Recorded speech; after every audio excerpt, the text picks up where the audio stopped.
అలాగే ఆయన చూడండి, మారాలి, మారుతున్నారు, మారుతారు కూడా అంటున్నారు. అంటే ఎంత పాజిటివ్గా ఆలోచిస్తున్నారు చూడండి. కొంతమంది చెప్తా ఉంటారు, ఏదైనా ఒక మంచి పని చేయడానికి మనం ప్రయత్నించినప్పుడు నువ్వు చెప్తే ఎవరు మారుతారో చెప్పు, ఈ రోజుల్లో అందరూ ఎలా ఉన్నారు, ఎందుకు ఇవన్నీ అని అంటారండి. అంటే పాజిటివ్ కానివ్వండి, ఎంతో కొంతమంది మారుతారు కదా, మనందరం కూడా మారాలండి. అంటే ప్రకృతిని ఇచ్చిన దాన్ని డిస్టర్బ్ చేయకుండా ఉంటే చాలండి. కనీసం మనం దాన్ని పెంపొందించక్కర్లేదు. ప్రకృతి భగవంతుడిచ్చిన ఒక వరం అండి మనకి.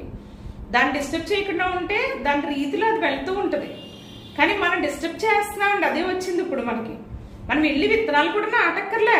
నిజానికి చెప్పాలంటే అడవులు పెరుగుతూ ఉంటాయి, కానీ అడవులు నరికేస్తున్నాం.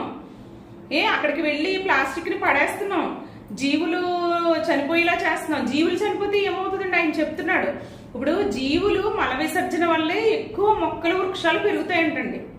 ఇప్పుడు ఏంటంటే పక్షులు అవిని మనకి రెట్ట వేసినప్పుడు వాటిలోంచి వచ్చే విత్తనాలు ఉంటాయి కదండి, ఆ విత్తనాల వల్ల వాటి వల్ల అడవులు ఎక్కువ పెరుగుతాయంటండి. నిజానికి జంతువులు వదిలేసిన మల విసర్జన ద్వారానే ఎక్కువ పెరుగుతాయంట.